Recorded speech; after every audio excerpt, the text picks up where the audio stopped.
ایک حدیث میرا دل کرتا ہے آپ کو یاد ہو جائے، مستدرک للحاکم میں حدیث ہے۔ حضرت انس بن مالک رضی اللہ تعالیٰ عنہ فرماتے ہیں ایک بھائی حضور کی بارگاہ میں بیٹھا رہتا تھا، نکما نہیں تھا، شارحین حدیث کہتے ہیں کہ کسی مجبوری سے وہ کام نہیں کر پاتا تھا، یا کرتا تھا تو کام آگے نہیں چل پاتا تھا، ذہنی صلاحیت ہی شاید زیادہ نہیں تھی۔ یہ حدیث مشکات میں بھی موجود ہے، مستدرک للحاکم میں بھی موجود ہے۔ حضرت انس بن مالک رضی اللہ تعالیٰ عنہ فرماتے ہیں وہ حضور کی بارگاہ ناز میں بیٹھا رہتا تھا، اس کے بھائی نے آ کے شکایت کی، یا رسول اللہ صلی اللہ تعالیٰ علیہ وسلم، یہ کوئی کام ہی نہیں کرتا، کوئی محنت نہیں کرتا، کوئی جدوجہد نہیں کرتا، آگے نہیں بڑھتا، مجھے اس کی ضروریات کی کفالت کرنی پڑتی ہے، مجھے جدوجہد کرنی پڑتی ہے، مجھے اس کے معاملات کا خیال رکھنا پڑتا ہے، آپ اسے سمجھائیں۔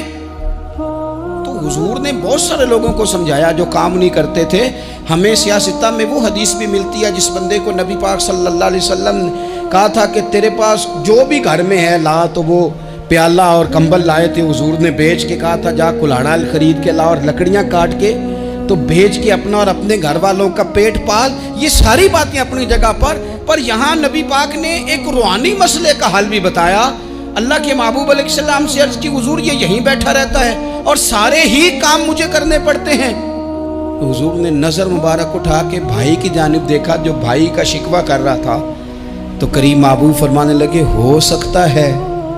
یہ جملے میرے محبوب کے، ان کو کہیں لکھنا، ان کی مٹھاس دیکھو، ان کا حسن دیکھو، اور بھائیوں کی محبت کے بیچ جو رسول پاک پیوند لگا رہے ہیں اور جوڑ رہے ہیں، اور جس انداز میں بھائی کو بھائی سے ملا رہے ہیں،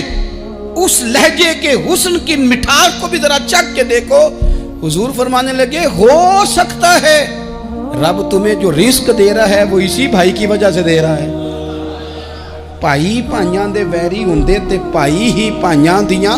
باواں، او بھائی ہو سکتا ہے اس کی وجہ سے تجھے مل رہا ہو، اس کی وجہ سے۔